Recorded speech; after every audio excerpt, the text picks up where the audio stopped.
Good afternoon. એકાઉન્ટમાં પહેલો ભાગ, એનું પહેલું ચેપ્ટર ભાગીદારી વિષય પ્રવેશ. એની અંદર ભાગીદારી સ્વરૂપ ક્યાંથી અસ્તિત્વમાં આવ્યું, તો વ્યક્તિક માલિકીની મૂડી અને સંચાલન શક્તિની મર્યાદાના કારણે. ભાગીદારી કોને કહેવાય, તો એની આપણે વ્યાખ્યા જોઈ, બે વ્યાખ્યા.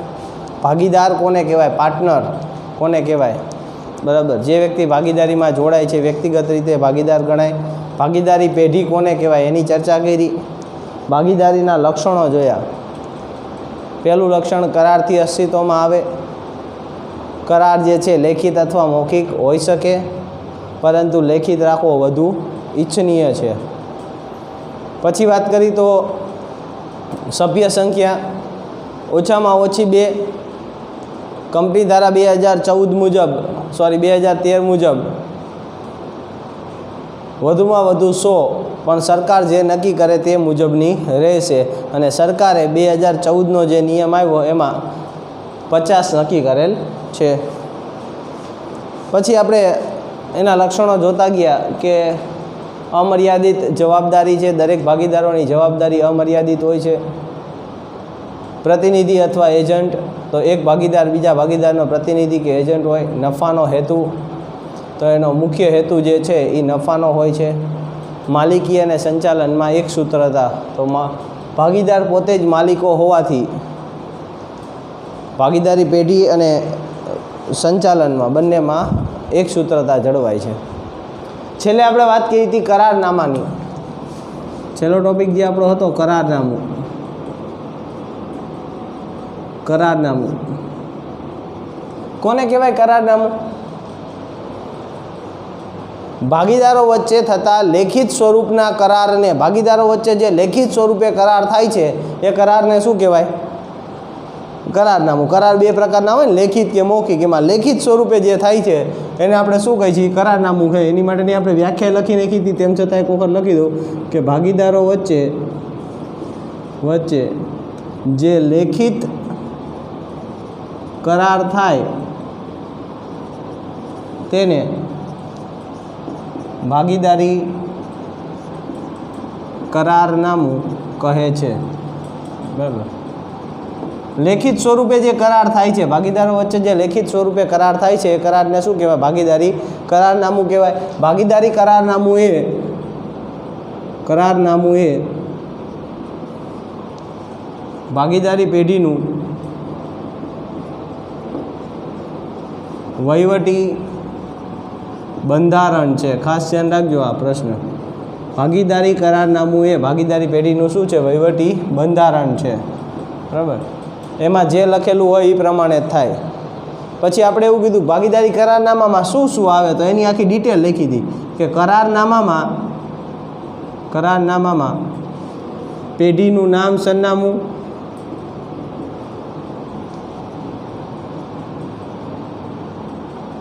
પછી ભાગીદારોના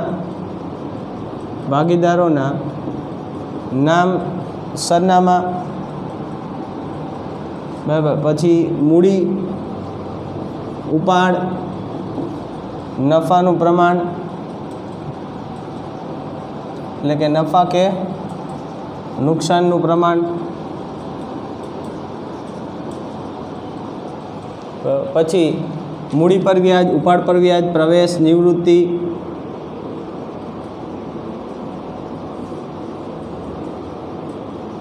વગેરે જેવી બાબતોનો સમાવેશ થાય. શેની અંદર?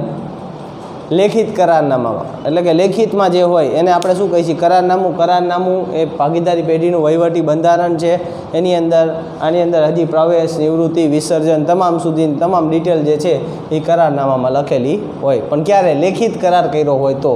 હવે પ્રશ્ન અહીંયા આવીને ઊભો રહે કે જો લેખિત કરાર ન કર્યો હોય, ધ્યાન રાખજો, આ ક્વેશ્ચન પૂછાય એવો છે, હવે કહું, અને દાખલા ગણતી વખતે બહુ કામમાં લાગશે.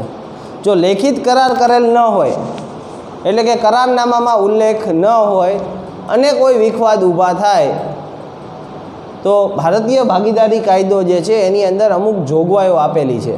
ક્યારે? કરારનામું ન હોય ત્યારે ભાગીદારી કાયદાની જોગવાઈઓ કઈ કઈ જોગવાઈ છે કે એનું પાલન થાય એ આપણે ધ્યાન રાખવાનું છે. તો સૌથી મહત્ત્વનો પ્રશ્ન કે કરારનામું ન બનાવેલ હોય તેવા સંજોગોમાં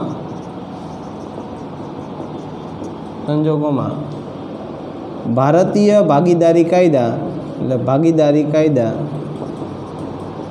જોગવાઈ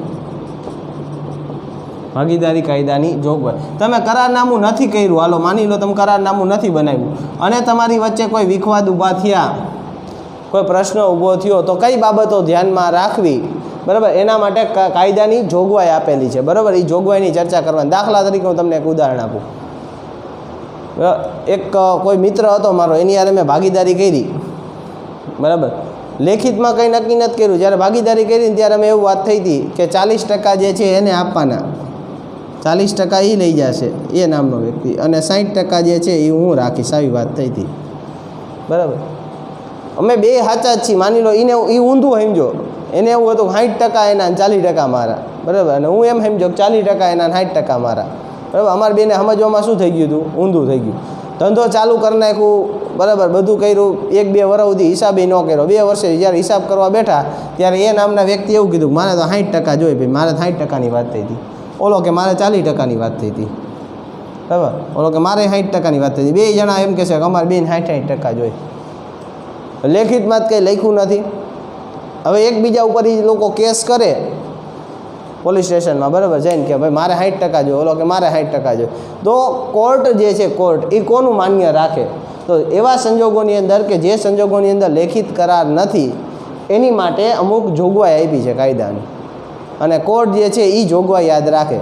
આમાંથી એકેયનું કોઈનું કંઈ સાંભળે નહીં. જોગવાઈમાં લખેલું છે કે જો તમે કરારનામું ન કર્યું હોય તો નફો કે નુકસાન સરખા ભાગે વહેંચાય, આવું કહી દીધું. કંઈ નફા નુકસાનનું પ્રમાણ જ્યારે પણ ન આપે ત્યારે નફો નુકસાન કયા પ્રમાણમાં વહેંચી નાખવાનો? સરખા ભાગે. આનું ન હાલે, નાનું ન હાલે. નફો નુકસાન કેવી રીતે વહેંચાઈ જાય? સરખા ભાગે. કઈ સંજોગોની હું વાત કરું છું? જ્યારે લેખિત કરારનામું ન હોય, અથવા તો તમને દાખલા તરીકે દાખલો આપ્યો છે કોઈ આખો, એક દાખલો તમને ગણવા આપ્યો, એમાં નફા નુકસાનનું પ્રમાણ આપ્યું જ નથી, તો તમારે કઈ લઈ લેવાનું? સરખે ભાગે. કયું લઈ લેવાનું? સર. એટલે કે કરારનામામાં ઉલ્લેખ ન હોય તો એની જોગવાઈઓ છે. પહેલી જોગવાઈ નફો કે નુકસાન, એટલે કે નફો નુકસાન સરખા ભાગે વહેંચાય. આ પહેલું. કોઈનું ન હાલે. 80% 20% નક્કી કર્યા હોય તોય ન હાલે. નફો નુકસાન કેવી રીતે વહેંચાય? સરખા ભાગે જ વહેંચાય. પછી નફો કે નુકસાન સરખા ભાગે વહેંચાય. બીજું, કોઈ પણ ભાગીદારને મૂડી પર વ્યાજ કે ઉપાડ પર વ્યાજ ગણાય નહીં. ખાલી આટલું યાદ રાખો ને કે મૂડી પર વ્યાજ કે ઉપાડ પર વ્યાજ ગણવામાં આવતું નથી. ક્યારે? જ્યારે તમે કરારનામું ન કર્યું હોય અને તમે કેસ કરો તો મૂડી પર વ્યાજ કે ઉપાડ પર વ્યાજ કોઈને કંઈ મળે નહીં.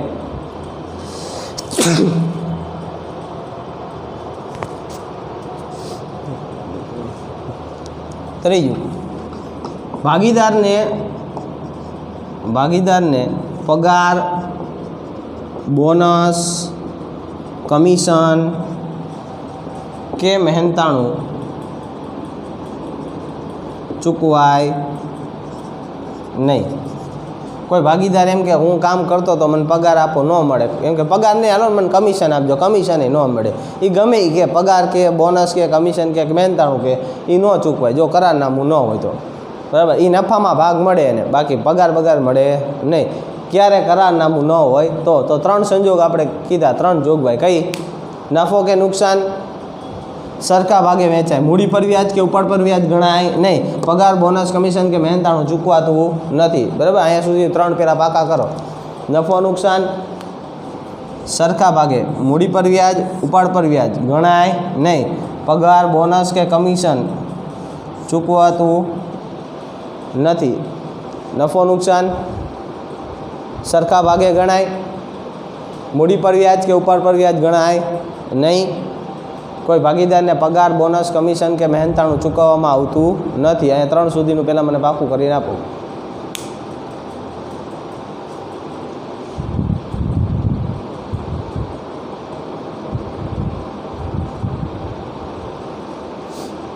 ચોથું થઈ જાય ને અહીંયા સુધીનું 3 ચોથું, દરેક ભાગીદારે મૂડી લાવવી ફરજિયાત નથી. દરેક ભાગીદારે મૂડી લાવવી ફરજિયાત નથી. ઘણી વખત એવું થાય, 2 ભાગીદાર જે છે એ અને બી, બરાબર, 2 જણા અને 50 લાખ લાવ્યો છે, આ 50 લાખ લાવ્યો છે, બરાબર. સી નામનો એક ભાગીદાર છે, આને કંઈ રોકાણ નથી કર્યું, આખો દી ધંધો આ સંભાળે છે, આ 2 આવતા નથી. એટલે મિલકત કોની થઈ ગઈ? ટોટલ મિલકત 1 કરોડ રૂપિયાની આ 2ની જ છે. આની કંઈ મિલકત છે નહીં, આ તો શું કરતો હતો? સંભાળતો હતો. હવે જ્યારે લેખિતમાં કરાર નથી કર્યો અને કોર્ટમાં કેસ ગયો અને આ લોકો એવું કે ભાઈ એની તો મૂડી કંઈ છે જ નહીં, એ તો ભાગીદાર ગણાય જ નહીં, ભાગીદાર આમ 2 જ ગણાય, એ શેનો ભાગીદાર, એનું તો કંઈ છે જ નહીં, એવું કહે ને તો કોર્ટ કહીએ કે ભાઈ દરેક ભાગીદારે મૂડી લાવવી ફરજિયાત નથી. તમારે ભાગીદારીમાં જોડાનો હતો તો ખરી ને, ધંધો તો કરતો હતો ને તમારી યારે, 3 વર્ષથી નફો તો તમે વેચો છો ને, તો કે આ વેચી છે તો એ ભાગીદાર ગણાય. દરેક ભાગીદારે મૂડી લાવવી ફરજિયાત નથી. કોઈક વર્કિંગ પાર્ટનરે હોઈ શકે. વર્કિંગ પાર્ટનર એટલે કે કામનો પાર્ટનર, ખાલી કામ કરે છે, રોકાણ નથી કરતો, બરાબર. એટલે દરેક ભાગીદારે મૂડી લાવવી ફરજિયાત નથી, બરાબર. એક વસ્તુ છે. કેટલા પોઈન્ટ છે આપણી માટે? 4. કયા? નફો નુકસાન, સરખા ભાગે વહેંચાય, મૂડી પર વ્યાજ કે ઉપર પર વ્યાજ ગણાય નહીં, પગાર, બોનસ, કમિશન કે મહેનતાણું ચૂકવાતું નથી, દરેક ભાગીદારે મૂડી લાવવી ફરજિયાત નથી, બરાબર. દરેક ભાગીદારે મૂડી લાવવી ફરજિયાત હોતી નથી. કોઈ ન લાવે તો ચાલે. 4 પોઈન્ટ થઈ ગયા. 5મું, આ 3 માર્કમાં પૂછાઈ શક્યો, ધ્યાન રાખજો. કાયદાની જોગવાઈ. 5મું બહુ મહત્ત્વનું, ધ્યાન રાખજો. દાખલા માટે, જો કોઈ ભાગીદારે, શબ્દ મારા એક સમજજો, જો કોઈ ભાગીદારે પેઢીને લોન આપી હોય, જો કોઈ ભાગીદારે પેઢીને લોન આપેલ હોય તો તેના પર વાર્ષિક 6% લેખે વ્યાજ ચૂકવવું પડે. આ બહુ પૂછાય છે. ક્યારે? ભાગીદારે કોને લોન આપી હોય? પેઢીને. ભાગીદારે પેઢીને લોન આપી હોય, દાખલામાં આવશે બીની લોન, સીની લોન, રામની લોન, શ્યામની લોન, આવું આવે. તો ભાગીદારની લોન હોય એના ઉપર કાંઈ ઉલ્લેખ ન હોય તો 6% લેખે વ્યાજ તો ગણવું પડે. કાંઈ ન કહેતો હોય, ખાલી પાકા સર્વેમાં આપેલી હોય સીની લોન, આટલું જ આપ્યું હોય, બીજું કંઈ આપ્યું નથી, તો સીની લોનમાં કાંઈ ન આપ્યું, 6% વ્યાજ ગણવું પડશે. ભાગીદારે પેઢીને લોન આપી હશે, કોને? ભાગીદારે કોને આપી હશે? પેઢીને લોન આપી હશે, તેના પર વાર્ષિક કેટલું વ્યાજ ચૂકવવું પડે? 6% લેખે. MCQ ઊંધો પૂછાય છે, ધ્યાન રાખજો. ઘણી વખત એમ કે પેઢીએ ભાગીદારને આપેલી લોન પર, ધ્યાન રાખજો, પેઢીએ ભાગીદારને આપેલી લોન પર કેટલું વ્યાજ ગણાય? પેઢીએ ભાગીદારને આપેલી લોન પર કેટલું વ્યાજ ગણાય? એટલે અમુક તો વાંચે જ નહીં, સીધી લોન પર વ્યાજ 6% કરી નાખે. પણ શબ્દ સાંભળજો, પેઢીએ ભાગીદારને, પેઢી ભાગીદારને આપે ને તો વ્યાજ ન ગણાય. કોણ? પેઢી ભાગીદારને લોન આપે તો એના ઉપર વ્યાજ ગણાશે નહીં. પણ ભાગીદાર પેઢીને લોન આપશે, ભાગીદાર કોને આપશે? પેઢીને લોન આપશે તો એના પર વાર્ષિક 6% લેખે વ્યાજ ગણાય. આ બધી બાબત છે ને એ જ તમે ધ્યાન રાખવાની હોય છે. બાકી તો બધા પાકું કરીને વયા જાય ગોખીને, એનાથી કંઈ મતલબ નથી હોતો. પેઢી ભાગીદારને લોન આપે તો એના ઉપર વ્યાજ ચૂકવાશે નહીં, પણ ભાગીદાર જો પેઢીને લોન આપશે તેના પર કેટલું ચૂકવાશે વ્યાજ? વાર્ષિક 6% લેખે. મૂડી પર વ્યાજ કેટલું થાય? જો કરારનામામાં ઉલ્લેખ ન હોય તો મૂડી પર કેટલું વ્યાજ ચૂકવવામાં આવે? આવો પ્રશ્ન આવે છે. મૂડી પર વ્યાજ ચૂકવાય નહીં. ખ્યાલ આવ્યો? ઉપાડ પર વ્યાજ ગણવામાં આવશે નહીં. તો છેલ્લો પોઈન્ટ આનો, જો કોઈ ભાગીદારે પેઢી માટે વ્યાજબી ખર્ચ વ્યાજબી ખર્ચ કરેલ હોય તો તેને મજરે લેવાનો અધિકાર, આવો એક શબ્દ વાપર્યો છે, મજરે લેવાનો અધિકાર છે. આપણે ખાલી એવું લખીએ કે આ વ્યાજબી ખર્ચ કરેલ હોય તો તેને મેળવવાનો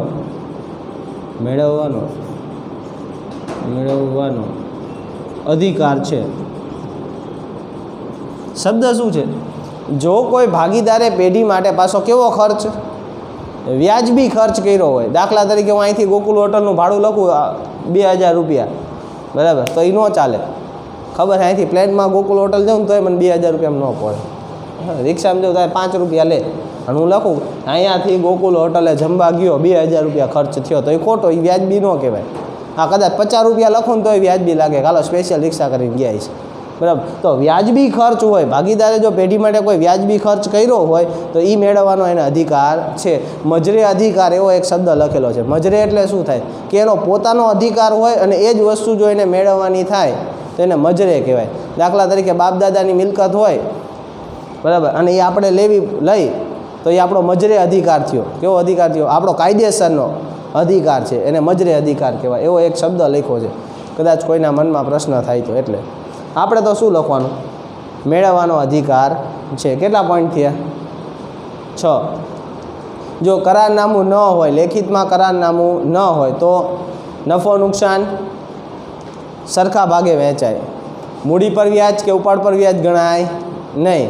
પગાર, બોનસ, કમિશન કે મહેનતાણું ચૂકવાય નહીં. દરેક ભાગીદારે મૂડી લાવી ફરજિયાત નથી. 3 વસ્તુ તો નથી. શું?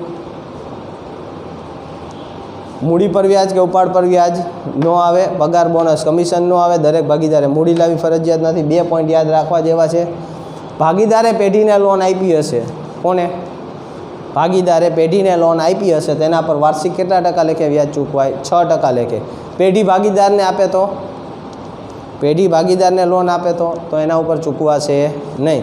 પણ ભાગીદાર પેઢીને લોન આપે, ભાગીદાર કોને લોન આપે? પેઢીને. તેના પર વાર્ષિક કેટલું વ્યાજ ચૂકવાય? 6%. અને જો કોઈ ભાગીદારે પેઢી માટે ખર્ચ કરેલો હોય તેને મેળવવાનો અધિકાર છે. 3 માર્કમાં દાખલો ન પૂછાય તો એની જગ્યાએ પૂછાવાની ચાન્સીસ ઘણા બધા આના, બરાબર, કે કરારનામું ન બનાવેલ હોય એવા સંજોગોમાં કાયદાની જોગવાઈ અથવા ભાગીદારી કાયદાની જોગવાઈ. એક વખત મનમાં બોલી જાઓ મારી હારવાર પહેલાં. નફો નુકસાન સરખા ભાગે, નફો નુકસાન સરખા ભાગે. મૂડી પર વ્યાજ કે ઉપાડ પર વ્યાજ ન ગણાય. પગાર, બોનસ, કમિશન, મહેનતાણું ન ચૂકવાય. દરેક ભાગીદારે મૂડી લાવી ફરજિયાત નથી, બરાબર. કોઈ ભાગીદારે પેઢીને લોન આપી હોય તો એના પર વાર્ષિક 6% લેખે વ્યાજ. અને કોઈ ભાગીદારે પેઢી માટે ખર્ચ કર્યો હોય તો એને મેળવવાનો એને અધિકાર છે. ખ્યાલ આવી ગયો? આ વાત હતી કરારનામાની. આ શેની વાત છે? કરારનામાની, બરાબર. ભાગીદારો વચ્ચે લેખિત સ્વરૂપમાં જે થાય છે એને ભાગીદારી કરારનામું કહેવાય. કરારનામું એ પેઢીનું વહીવટી બંધારણ છે, બરાબર. પછી કરારનામામાં પેઢીનું નામ, સરનામું, ભાગીદારોના નામ, સરનામા, મૂડી, ઉપાડ એ બધી વિગતો આવે. અને કરારનામું ન હોય એવા સંજોગોમાં કાયદાની જોગવાઈ આટલી છે. ખ્યાલ આવી ગયો?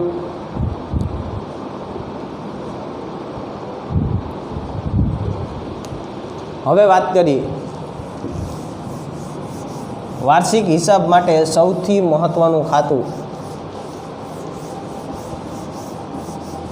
વાર્ષિક હિસાબ બનાવવો હોય તો એની માટે એક સૌથી મહત્ત્વનું ખાતું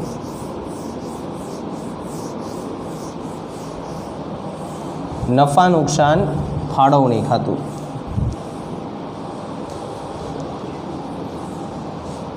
જો હું તમને 11માંથી એક બાબત કહેતો આવું છું કે 12માના વાર્ષિક હિસાબ જે છે એ આમ જોવા જાવ તો સિમ્પલ છે 11માં કરતાંય.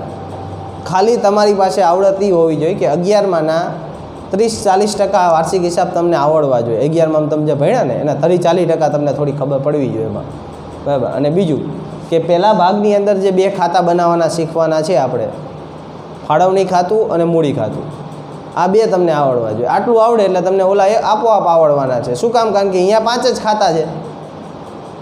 બીજા ચેપ્ટરમાં કયા ખાતા બનાવ્યા તમે થોડુંક ભણ્યા છો એટલે ખ્યાલ હશે. વેપાર ખાતું, નફા નુકસાન ખાતું, નફા નુકસાન ફાળવણી ખાતું ભાગીદારના મૂડી ખાતા અથવા ચાલુ ખાતા અને પાકું સરવૈયું, બરાબર. તો 11માં તમે વેપાર ખાતું, નફા નુકસાન ખાતું, પાકું સરવૈયું ભણી ગયા. અહીંયા હું તમને ફાળવણી ખાતું, મૂડી ખાતું શીખવાડ દઉં તો 5 ખાતા તો શીખી જ ગયા છીએ આપણે, ખાલી એની અંદર એન્ટ્રી જ આપવાની હોય. પણ પહેલા ચેપ્ટરની અંદર તમે જો આ ફાળવણી ખાતુંની ન શીખા તો અહીંયા પાછી તકલીફ પડે. એટલે થોડુંક ધ્યાન રાખજો. આપણે અત્યારે શીખવાનું છે નફા નુકસાન ફાળવણી ખાતું. ખાસ ધ્યાન રાખજો શેના માટે છે નફા નુકસાન ફાળવણી ખાતું? ભાગીદારો વચ્ચે નફા કે નુકસાનની વહેંચણી કરવા માટે. શબ્દ જ ખબર પડે, નફા નુકસાન ફાળવણી, એનો મતલબ શું થાય? નફા કે નુકસાનની વહેંચણી. મગજમાં એક વસ્તુ સેટ કરીને રાખવાની કે ફાળવણી ખાતામાં અને મૂડી ખાતામાં ભાગીદારો સિવાય બીજા કોઈની એન્ટ્રી ન હોય. એમાં કોની એન્ટ્રી આવે? ખાલી ભાગીદારોની જ વિગત આવે, બીજા કોઈની વિગત એમાં આવશે નહીં. કર્મચારીને પગાર ચૂકવવાથી આમાં ન આવે, બરાબર. ગમે એ વસ્તુ હોય ભાગીદારને લગતી વિગત હોય. કોને લગતી વિગત હોય? ભાગીદારને, તો જ અહીંયા આવશે, બરાબર. વેચાણ કર્યું તે આમાં ન આવે, ભાગીદારને થોડુંક વેચાણ કર્યું, પણ ભાગીદાર ઉપાડ કર્યો હોય તો આવે. ભાગીદારની વિગત હશે તો ફાળવણીમાં મૂડી ખાતામાં આવશે. એના સિવાયની કોઈની વિગત આવે નહીં. ખ્યાલ આવે છે? બરાબર. એટલે નફા નુકસાન ફાળવણી ખાતું શેના માટે છે? તો ભાગીદારો વચ્ચે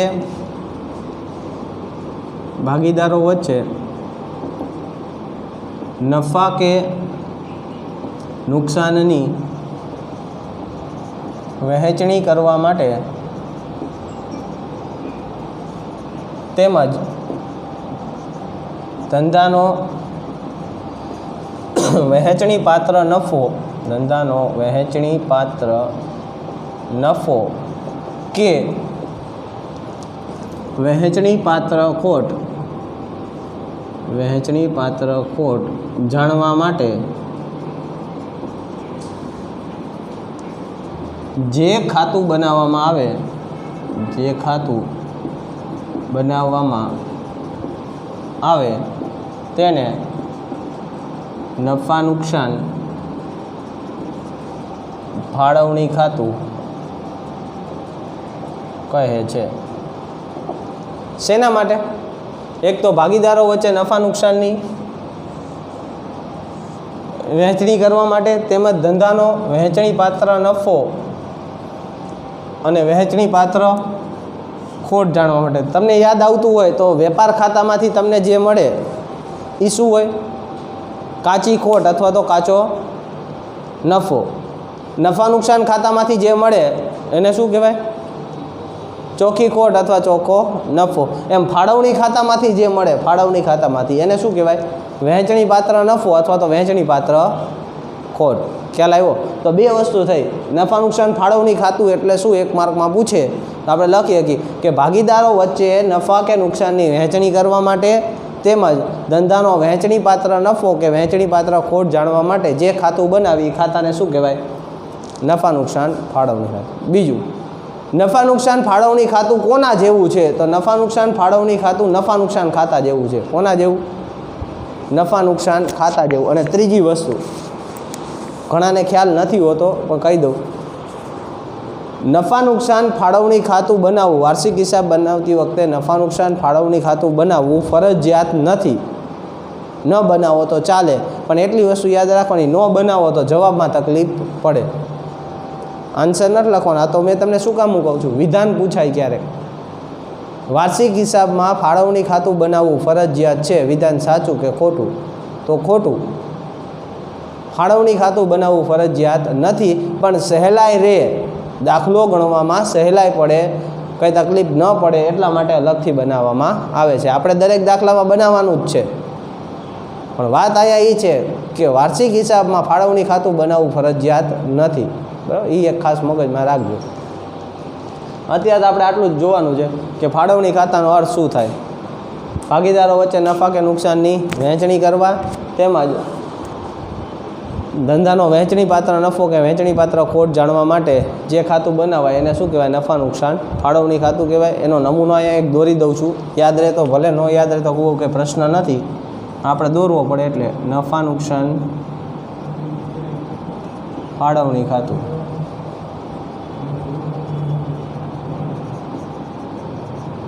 બરાબર, એનો એક નમૂનો દોર દઉં.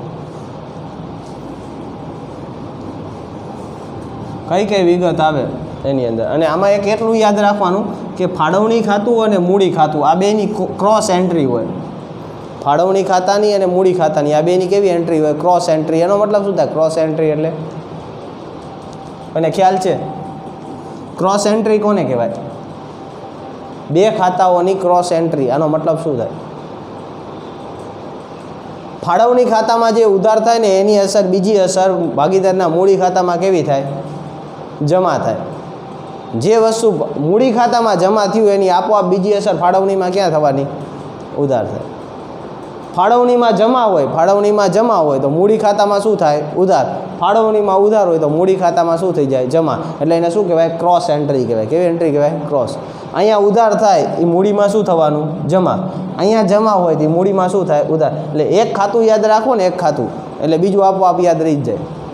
એનો નમૂનો. બરાબર. નફા નુકસાન ખાતા જેવું જોઈએ. વિગત, રકમ, વિગત,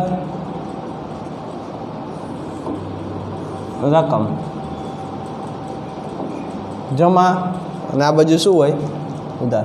સૌથી પહેલાં નફા નુકસાન ખાતામાંથી જે પણ નફો આવ્યો હોય, બરાબર, એ લખવાનો થાય. નફા નુકસાન ખાતામાંથી તમારી પાસે નફો આવ્યો હોય, ચોખ્ખો નફો, બરાબર, તો અહીંયા સૌથી પહેલાં આવે તમારી પાસે ચોખ્ખો નફો. ક્યાંથી આવ્યો હોય? આ નફા નુકસાન ખાતેથી લાવ્યા. જો ચોખ્ખો નફો હોય તો જમા બાજુ આવે, ચોખ્ખી ખોટ હોય તો ઉધાર બાજુ. બેમાંથી એક હોય, કોઈ દી બે ભેગું ન હોય. નફોય થયો, નુકસાને થયું, એવું ભેગું ન થાય. બેમાંથી એક હોય તો ચોખ્ખો નફો. આ બાજુ શું આવશે? ચોખ્ખી ખોટ. આ પણ ક્યાંથી લાવ્યા હોય? નફા નુકસાન ખાતેથી લાવ્યા. આ બાજુ નફો આવે, આ બાજુ શું આવે? ખોટ આવે. બરાબર. પછી મૂડી પર વ્યાજ. આ બાજુની સાઈડ આવશે અહીંયા મૂડી પર વ્યાજ. ભાગીદારની મૂડી પર વ્યાજ પેઢી માટે ખર્ચ કહેવાય. પેઢી માટે નુકસાન અથવા તો શું કહેવાય? ખર્ચ કહેવાય. પેઢીએ ભાગીદારને ચૂકવવું પડે. તો મૂડી પર વ્યાજ એ બી, જેટલા ભાગીદાર હોય એટલાનું એનું હોય અહીંયા લખવાનું, બીનું અહીંયા લખવાનું, ટોટલ કરીને બહાર જવા દેવાનું. મૂડી પર વ્યાજ ક્યાં આવે? ઉધાર. તો ઉપાડ પર વ્યાજ ક્યાં થતું હશે? જમા. અહીંયા ઉપાડ પર વ્યાજ. બરાબર. એ હોય તો એ, બી હોય તો બી. હું અહીંયા લખ્યું એનો ટોટલ કરીને બહાર. હવે મૂડી પર વ્યાજ છે, જો એની એક એન્ટ્રી તમને ખબર હોય ને, મૂડી પર વ્યાજની એક એન્ટ્રી હવાલામાં આપ્યું હોય મૂડી પર વ્યાજ, બરાબર, તો એક એન્ટ્રી આપણને ખબર છે. ફાળવણીમાં કઈ બાજુ થયું? ઉધાર થયું. હજી આપણે મૂડી ખાતા નમૂનો શીખા નથી, પણ આપણને ખબર પડી જવી જોઈએ કે એની બીજી અસર ક્યાં આવતી હશે. આની બીજી અસર અહીંયા ઉધાર થયું તો મૂડી ખાતામાં બીજી અસર ક્યાં આવે? આની મૂડી ખાતામાં ક્યાં થઈ જાય? જમા થઈ જાય. ઉપાડ પર વ્યાજ અહીંયા જમા છે, અહીંયા જમા છે, તો એ મૂડી ખાતામાં ક્યાં થઈ જશે? ઉધાર થઈ જાય. તો અત્યારે ખાલી એટલું જ યાદ રાખો કે મૂડી ઉપર વ્યાજ, ફાળવણીમાં ઉધાર, ઉપાડ પર વ્યાજ, ફાળવણીમાં જમા. કેટલી વસ્તુ થઈ? ચોખ્ખી ખોટ, ચોખ્ખો નફો, મૂડી પર વ્યાજ, ઉપાડ પર વ્યાજ. ખ્યાલ આવી ગયો? આ બાજુ અહીંયા આવે ભાગીદારનો પગાર, બોનસ, કમિશન કે મહેનતાણું, જે પણ તમને કીધું હોય. એનું હોય તો એનું, બીનું હોય તો બીનું, જેનું હોય એનું અહીંયા મૂકીને એનો ટોટલ કરીને બહાર જવા દેવાનું. તો મૂડી પર વ્યાજ આવ્યું, ઉપાડ પર વ્યાજ આવ્યું, ભાગીદારનો પગાર, બોનસ, કમિશન કે મહેનતાણું આવ્યું. આટલી વસ્તુ આવી ગઈ આપણી પાસે. બરાબર. ફાળવણીમાં જનરલી આટલું જ આવતું હોય. આની સિવાય કંઈ ફાળવણીમાં આવતું નથી. હા, ચાલુ ખાતા બનાવેલા હોય. શું બનાવેલા હોય? ચાલુ ખાતા. તો એક વસ્તુ એડ થશે ચાલુ ખાતાની અંદર. એને અત્યારે પાકું ન કરતા, સ્થિર મૂડી ખાતા પદ્ધતિ જ્યારે શીખશું ત્યારે પાકું કરશું. અત્યારે મારે આટલું પાકું ખાલી જોઈએ. આટલી વસ્તુ. ચોખ્ખી ખોટ, ઉધાર. ચોખ્ખો નફો, જમા. મૂડી પર વ્યાજ, ઉધાર. ઉપાડ પર વ્યાજ, જમા. ભાગીદારનો પગાર, બોનસ, કમિશન કે મહેનતાણું, ઉધાર બાજુ. બરાબર. કોઈ અનામત ખાતે રકમ લઈ જવાની હોય, કોઈ પણ અનામત ખાતે બરાબર, તો એ પણ ક્યાં આવશે? ફાળવણીમાં ઉધાર આવશે. ખાલી યાદ રાખવું. તો જનરલી વાર્ષિક હિસાબમાં આવતું નથી. આ આપણે લખી નાખીએ, અનામત ખાતે લઈ જવાની રકમ. તમને એમ કે સામાન્ય અનામત ખાતે 20,000 લઈ જાઓ તો અહીંયા ઉધાર બાજુ આવે. એને યાદ રાખવાની જરૂર નથી. 2 એન્ટ્રી બીજી આવે છે, બરાબર, એ ખાલી લખાવું છું અહીંયા આવશે ચાલુ ખાતાની જમા બાકીનું વ્યાજ. શું આવશે? ચાલુ ખાતાની જમા બાકીનું વ્યાજ ઉધાર બાજુ આવે. એનું હોય તો એનું, બીનું હોય તો બીનું. આને પાકું નહીં કરવાનું. આની એન્ટ્રી દાખલામાં આપોઆપ આવડી જશે તમને, બરાબર. ખાલી લખવી પડે નમૂનામાં, એટલે લખું છું. ચાલુ ખાતાની ઉધાર બાકીનું વ્યાજ. હજી કહું છું, સ્થિર મૂડી ખાતા શીખશો એટલે આપોઆપ આ વસ્તુમાં ખબર પડી જશે. તમારે મને આ 5 વસ્તુ બાકી હોય ને એટલે બધું આખું ફાળવણી ખાતું આવડી જાય. 5માં ખોટ આવે તો, ચોખ્ખી ખોટ આવે તો ઉધાર, નફો આવે તો જમા, મૂડી પર વ્યાજ ઉધાર, ઉપાડ પર વ્યાજ જમા, પગાર, બોનસ, કમિશન કે મહેનતાણું ઉધાર. આ 5 વસ્તુ આવડી જાય ને એટલે ફાળવણી પૂરું થઈ ગયું, એમ જ સમજી લો. બીજું આપણે ખોટી મહેનત કરવી જ નથી. આ તો લખવી પડે કાયદેસર, એટલે લખી છે. પૂરું થઈ ગયું ફાળવણી ખાતું કરી દે બંધ. આ બાજુનો ટોટલ વધુ હોય એને આ બાજુ લાવો અને ઉપર બાદ કરો તો અહીંયા જે પણ આવે એને વહેંચણી પાત્ર નફો કહેવાય. શું કહેવાય એને? વહેંચણી પાત્ર નફો. અહીંયા આવે તો જે પણ ભાગીદાર હોય એ અને બી, બે જે ભાગીદાર હોય, ભાગીદારો વચ્ચે શું થઈ જાય? વહેંચાઈ જાય. અને જો આ બાજુનો ટોટલ વધુ આવે એને અહીંયા લાવો અને એમાંથી ઉપરની રકમ બાદ કરો. અહીંયા જે પણ આવશે આને શું કહેવાય? વહેંચણી પાત્ર ખોટ એ અને બી, જેને પણ, બરાબર. મારે આ 5 વસ્તુ, 5માં કાચી ખોટ તો બહુ ઓછી આવે. 4 જ વસ્તુ યાદ રાખો ને તો આખું ખાતું પૂરું થઈ જાય. કયું? નફો. ક્યાં આવે નફો? ક્યાં આવે? આમ ઊંઘમાંથી ઉઠાડીને પૂછે નફો, ચોખ્ખો નફો ફાળવણીમાં ક્યાં મૂકું? જમા. મૂડી પર વ્યાજ, મૂડી પર વ્યાજ, મૂડી પર વ્યાજ. મારી હારો અડધા નથી બોલતા, બોલવાનું રાખો. મૂડી પર વ્યાજ ઉધાર, ઉપાડ પર વ્યાજ, ભાગીદારનો પગાર, બોનસ, કમિશન ને મહેનતાણું. કઈ બાજુ આવે? ઉધાર બાજુ, બરાબર. આટલી વસ્તુ મગજમાં બેહાર રાખજો. આને શું કહેવાય? નફા નુકસાન ફાળવણી ખાતું. ખ્યાલ આવ્યો? પહેલાં એનો અર્થ અને પછી ફાળવણી ખાતાનો નમૂનો જોઈ લો. તારે શું કહેવું છે?